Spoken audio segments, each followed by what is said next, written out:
یہ کہ کیا مسلمانوں کے علاوہ بھی کوئی جنت میں جا سکتا ہے؟ اس سوال میں یہ مضمر ہے کہ مسلمان تو جنت میں جائیں گے ہی۔ معذرت کے ساتھ ایسی کوئی بات اللہ نے اپنی کتاب میں نہیں کہی، بالکل نہیں کہی۔ دیکھیے اللہ تعالیٰ نے ایک معیار بتایا ہے جس کے تحت وہ قیامت میں معاملہ کرے گا، اور وہ معیار یہ ہے کہ آدمی کو جتنا علم اس نے دیا ہے اس نے اس علم کے لحاظ سے زندگی بسر کی ہے یا نہیں کی، اس کی بنیاد پر جنت اور دوزخ کا فیصلہ ہونا ہے۔ تو سب سے پہلی چیز یہ ہے کہ خدا نے آپ کو کیا علم دیا۔ خدا کہتا ہے کہ میں نے تمہارے ضمیر میں، تمہاری شخصیت میں، تمہارے خمیر میں اپنا تعارف ڈال دیا ہے اور اخلاقی اصول ڈال دیے ہیں۔ تمہیں ایک مورل بینگ بنایا ہے میں نے۔ تم پیدائش کے ساتھ یہ جانتے ہو، جیسے شعور کی عمر کو پہنچتے ہو، کہ کیا چیز صحیح ہے اور کیا غلط ہے۔ تو یہ سوال تو ہر ایک سے ہونا ہے اور اس کی بنیاد پر فیصلہ کرنا ہے۔ چنانچہ دیکھیے سورہ اعراف میں یہ بتایا ہے کہ قیامت میں بہت سے ایسے لوگ ہوں گے جو اٹھیں گے اور خدا کا فیصلہ سنیں گے تو یہ کہیں گے کہ ہمارے پاس تو کبھی کوئی پیغمبر نہیں آیا تھا، ہمیں تو پتہ ہی نہیں پیغمبر کیا ہوتے تھے، ہمارے آباء و اجداد کے پاس بھی کوئی نہیں آیا۔ تو اللہ تعالیٰ اسی کا حوالہ دیں گے اور یہ کہیں گے کہ یہ جو میں نے تمہارے اندر دین دیا تھا میں اس کا پوچھ رہا ہوں، کسی پیغمبر کا نہیں پوچھ رہا تم سے۔ تو پہلی چیز یہ ہے کہ جو علم اللہ نے دیا ہے اس کی قدر کرتا ہے اگر کوئی آدمی، اور اس کو کوئی دوسری چیز نہیں میسر آئی تو یقیناً اس کے لیے جنتی کی بشارت ہے۔ اسی طریقے سے جن لوگوں تک پیغمبروں کی دعوت، پیغمبروں کا پیغام پہنچ گیا ہے اور انہوں نے اس کو ریسیو کیا، سمجھا، اس کے بعد کوئی چیز ان پر واضح نہیں ہوئی، وہ اپنا عذر قیامت میں ہو سکتا ہے پیش کریں، اللہ اس کو قبول کر لے، لیکن جانتے بوجھتے خدا کے کسی سچے پیغمبر یا اس کے میسج کا انکار کرنا، یہ اصل میں خدا کے سامنے اکڑ جانا ہے، یہ تکبر ہے۔ اور اللہ تعالیٰ نے قرآن میں یہ کہا ہے کہ اونٹ سوئی کے ناکے میں داخل ہو سکتا ہے، کوئی تکبر کرنے والا میری جنت میں داخل نہیں ہو سکتا۔ تو جنت میں جانے کا معیار یہ ہے، مسلمانوں کے رجسٹر میں اپنا نام لکھانا یہ جنت میں جانے کا معیار نہیں ہے۔ ان فی ذلک لآیۃ لمن خاف عذاب الآخرہ، یقیناً اس میں نشانی ہے ان کے لیے کہ جو آخرت کے عذاب سے ڈرتے ہوں۔ ذالک یوم مجموع لہ الناس، وہ دن ہے کہ جس کے لیے لوگوں کو لا محالہ جمع کیا جائے گا۔ وذالک یوم مشہود، اور وہ دن ہے پیشی کا، سب کو پیش ہونا ہے۔ وما نؤخرہ الی اجل معدود، اور ہم اسے ایک وقت معین تک کے لیے مؤخر کیے ہوئے ہیں، ایک وقت معین ہے اس کا، معدود ہے، گنتی کی گئی ہے اس کی، یہ نہیں ہے کہ کبھی نہیں آئے گا، آئے گا وہ دن۔ یوم یاتے، جس دن جب کہ وہ دن آ جائے گا، لا تکلم نفس الا باذنہ، کوئی ذی نفس زبان نہیں کھول سکے گا مگر اللہ کے اذن سے۔ فمنہم شقی و سعید، تو انسانوں میں سے شقی بھی ہوں گے، بدبخت بھی ہوں گے، سعید بھی ہوں گے، نیک بخت ہوں گے۔ فاما الذین شقوا، تو وہ لوگ کہ جو بدبخت ہیں، ففی النار لہم فیہا زفیر و شہیق، وہ آگ میں ہوں گے جس میں ان کو وہاں چیخنا، چلانا ہے، دھاڑنا ہے اپنے درد سے، کرب سے۔ خالدین فیہا، اس میں وہ ہمیشہ ہمیشہ رہیں گے۔ ما دامت السماوات والارض، جب تک کہ رہیں آسمان اور زمین، الا ما شاء ربک، سوائے اس کے کہ جو چاہے تیرا رب۔ یہ ذرا مشکلات القرآن میں سے یہ مقام ہے، یہ واحد مقام ہے کہ جہاں خالدین فیہا ابدا یا خالدین فیہا، اس میں کچھ استثناءات بھی آئی ہیں کہ کب تک یہ رہے گا، جہنم کب تک رہے گی، ما دامت السماوات والارض، جب تک آسمان اور زمین رہیں۔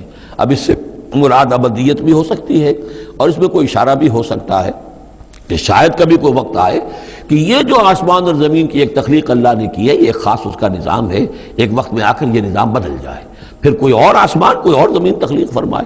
بہرحال اس وقت تک جب تک کہ یہ آسمان اور زمین باقی رہیں گے تو یہ جو جہنمی لوگ جو ہیں وہ جہنم میں رہیں گے۔ اس میں بھی ایک استثناء، الا ما شاء ربک، اللہ کا اختیار ہے، اگر کسی کو چاہے اس میں سے نکالنا تو اس کا اختیار مطلق ہے۔ جیسا کہ ہم نے عرض کیا، کئی دفعہ عرض کیا ہے کہ جیسے اہل سنت کے نزدیک اللہ تعالیٰ کے بارے میں ہم یہ نہیں کہہ سکتے کہ وہ اس پر عدل کرنا واجب ہے، لیکن یہ کہ وہ عدل کرے گا۔ اسی طریقے سے یہ بات کہ اللہ تعالیٰ کا اختیار مطلق ہے، وہ کسی کو چاہے تو نکال لے، لیکن ہم یہ جانتے ہیں کہ کفار کے لیے یہ جہنم جو ہے وہ ابدی ہے، اللہ نکالے گا نہیں، واللہ عالم۔ ان ربک فعال لما یرید، یقیناً آپ کا رب جو ہے جو ارادہ کر لے اس کو کر گزرنے والا ہے۔ کیا کافر اور منافق کو ایک وقت کے بعد جہنم سے نکال لیا جائے گا اور جہنم ٹھنڈی کر دی جائیں گی؟ کسی نے اچھا سوال کیا، دیکھیے کافر اور منافق جو خالص کافر اور خالص منافق تھے یہ جہنم سے کبھی کبھی نہیں نکلیں گے، یہ ہمیشہ جہنم میں ہوں گے، اور جہنم کبھی ٹھنڈی نہیں کی جائیں گی۔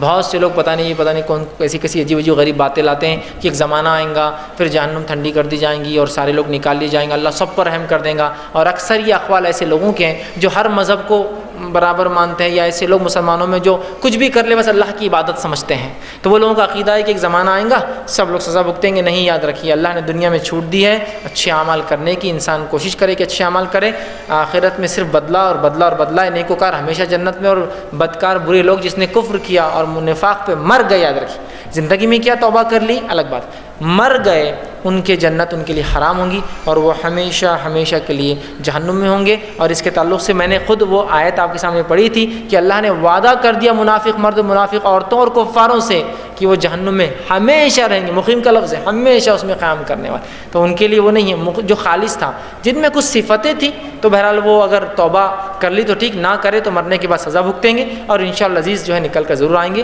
لیکن جو خالص اس پر مرا تو اس کے لیے تو جہنم ہمیشہ کا ٹھکانہ ہوگا۔ سورہ ہود کی آیت نمبر 107 اور 108 107 اور 108 کے حوالے سے لگتا ہے کہ جہنم ہمیشہ کے لیے نہیں ہے اور جنت ہمیشہ کے لیے ہے۔ آپ کا کیا موقف ہے؟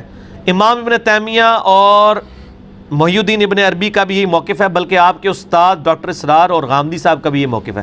اور منو نہ تڑی لایا کرو کسی دی، اللہ دے بندے ہو، دلیل کے اوپر بات کریں۔ یہ بات صحیح ہے کہ امام نے تیمیہ اور محی الدین ابن عربی ایک طرف سلفیوں کے امام ہیں، ایک طرف صوفیوں کے امام ہیں، دونوں کسی بات پہ متفق نہیں ہیں، لیکن اس بات کے اوپر متفق ہیں اور اس آیت سے وہ غلط رزلٹ نکالتے ہیں۔ دیکھیں عقیدہ جو ہے نا، یہ اصول کی بات ہے، اصول جو ہے اجتہاد سے نہیں ہوتا جب تک نص موجود نہ ہو۔ یہ سورہ ہود کی آیت نمبر ہے 107 اور 108، ظاہر ہے یہ 12ویں پارے میں ہی آئے گی، 107 108۔ ہاں جی، اعوذ باللہ من الشیطان الرجیم، بسم اللہ الرحمن الرحیم۔ پہلے دوزخیوں کا ذکر آیا کہ وہ آگ میں ہوں گے، وہاں پہ اس کا چیخ و پکار دوزخ کی سنیں گے، خالدین فیہا، وہ رہیں گے اس میں ہمیشہ، ما دامت السماوات والارض، جب تک کہ آسمان اور زمین قائم ہے، الا ما شاء ربک، ہاں اگر تیرا رب ہی چاہے، ان ربک فعال لما یرید، بے شک تیرا رب جو چاہتا ہے وہ کرتا ہے۔ وہ کہتے ہیں اس میں آیا نا کہ یہ تو رب کا محاورہ تھا، ہم کہتے ہیں نا جی قیامت تک میں تجھ سے نہیں بولوں گا، اس کا یہ مطلب نہیں ہوتا کہ قیامت دن میں بول لوں گا، مراد ہے کہ ہمیشہ کے لیے نہیں بولوں گا۔ تو عرب میں بھی یہ محاورہ تھا کہ جب تک زمین و آسمان قائم ہے نا یہ نہیں ہوگا، تو یہ محاورہ تن ہے، ورنہ تو زمین و آسمان نے بھی ہمیشہ تو قائم نہیں رہنا۔ تو یہ محاورہ تن بات ہوئی ہے کہ دوزخی دوزخ میں رہیں گے جب تک زمین و آسمان قائم ہے، الا یہ کہ اللہ ہی چاہے۔ وہ کہتے ہیں یہ جو ہے نا الا یہ کہ اللہ چاہے، تو اس کا مطلب ہے بعد میں کبھی نہ کبھی اللہ تعالیٰ دوزخ کو ختم کر دے گا، کیونکہ 7 الفاظ ہیں، ان ربک فعال لما یرید، بے شک تیرا رب جو چاہتا ہے کرتا ہے۔ اچھا جی، آگے کیا ہے؟ وَأَمَّا الَّذِينَ سُعِدُوا فَفِي الْجَنَّةِ خَالِدِينَ فِيهَا، اور جو سعادت مند ہیں وہ ہوں گے جنت میں، اس میں رہیں گے ہمیشہ، ما دامت السماوات والارض، اس وقت تک جب تک کہ آسمان و زمین قائم ہے، الا ما شاء ربک، ہاں تیرا اگر رب ہی چاہے، عطاء غیر مجذوذ، لیکن اس کی جو عطا ہے وہ نہ ختم ہونے والی ہے۔ وہ کہتے ہیں یہاں پہ بھی وہی الفاظ ہے کہ اگر تیرا رب چاہے گا تو جنت بھی ختم ہو جائے گی، لیکن اس کے ساتھ چونکہ آ گیا کہ تیرے رب کی عطا جو ہے وہ نہ ختم ہونے والی ہے، تو اس سے یہ اشارہ ملتا ہے کہ جنت ختم نہیں ہوگی۔ اور اوپر یہ آ رہا ہے کہ ان ربک فعال لما یرید، اس سے لگتا ہے کہ اللہ تعالیٰ کبھی چاہے گا تو دوزخ ختم کر دے گا۔ اندھے کو اندھیرے میں بڑی دور کی سوجی، ایڈے اس طرح دے رزلٹ نہیں کٹے جاندے۔ اور پھر وہ آگے کہتے ہیں دیکھیں جی جنت کا ذکر جب بھی قرآن میں آیا نا تو وہاں خالدین فیہا ابدا آیا ہے، اور دوزخ کا ہاں سارے ہسے جے تہاڈی بھی جہالت اللہ دے بندو، تے قرآن بھی کھول لیندے، دوزخ نال بھی ابدا آیا ہوا ہے۔ اچھا اسی بھی سن سنا کے سننی ٹنی، کدے خود قرآن کھول کے پڑھے، اور یہ بات اتنی مشہور، اتنے بڑے بڑے علماء کر رہے ہوتے ہیں جی جنت کا جب بھی ذکر آیا نا تو وہ ابدا کے ساتھ آیا ہے، اور دوزخ کا ذکر جب آیا تو صرف خالدین فیہا آیا، ابدا نہیں آیا۔ میں دسنا ابدا، اللہ دے بندے ہو، میں نہیں یہ بنایا قرآن ابدا کہاں کہاں آیا۔ سنیں سورۃ الجن، یہ پہلے تو سورۃ النساء میں آ جائیں آپ، حوالے نوٹ کرتے جاؤ، یہ ابدا والی گل آندا کوئی کرے نا ان کو اس مسئلے نال بھی انجینئرنگ ہو گئی ہے۔ دیکھیں سورہ نساء آیت نمبر 169، اللہ تعالیٰ فرماتا ہے کہ جو کافر ہیں، ظلم کرنے والے، وہ رہیں گے، ان کی مغفرت نہیں ہوگی، اللہ تعالیٰ ان کو کوئی سیدھا راستہ نہیں دکھائے گا، الا طریق جہنم خالدین فیہا ابدا، مگر یہ رہیں گے دوزخ میں ہمیشہ ہمیش، وکان ذالک علی اللہ یسیرا، اور یہ اللہ کے لیے ہے آسان۔ پہلا والا۔ دوسرا سورۃ الاحزاب آیت نمبر 56، یہ تو بڑی مشہور آیات ہیں۔ وہ دوست کی کہیں گے اللہ ہمارے بزرگوں کو دگنا عذاب دے جن کی وجہ سے ہم گمراہ ہوئے، انہی آیات کے ساتھ یہ بھی آتی ہے آیت نمبر 65 سورہ الاحزاب۔ اللہ تعالیٰ فرماتا ہے ان اللہ لعن الکافرین واعد لهم سعیرا، بے شک اللہ کی لعنت ہے کافروں پر، ان کے لیے دوزخ کا عذاب ہے، خالدین فیہا ابدا، وہ رہیں گے اس میں ہمیشہ ہمیش، لا یجدون ولی ولا نصیرا، وہاں نہ کوئی اپنا مددگار پائیں گے نہ کوئی دوست۔ ابدا آیا کہ نہیں؟ اسی بھی سننے آ جاؤں، میں بھی کئی بار نا، میں ایک جگہ میں نے بھی یہ کہیں پہ نا ریکارڈنگ میں نہیں، ویسے میں نے کہا تھا آبادہ نہیں آتا، میں آپ پھر کھول کے اللہ سے بندوں آبادہ آتا ہے، دو والے آبادہ ہو گئے دوزخ کے ساتھ۔ تیسرا سورۃ الجن آیت نمبر 23، یہ ایسی چیز ہے جو میں لکھ کے لایا ہوا تھا، میں مکتبۃ الشاملہ میں نوٹ کیا ہوا تھا، میں کہا اینڈ ٹائم میں بھول ہی نہ جاواں۔ سورۃ الجن آیت نمبر 23، ٹھیک ہو گیا جی، پارہ نمبر 29 میں آتی ہے نا سورہ جن۔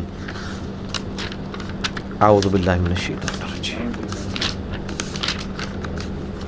سورۃ المزمل ہے جی، اس سے پہلے سورہ جن ہے، آیت نمبر ہے اس کی 23۔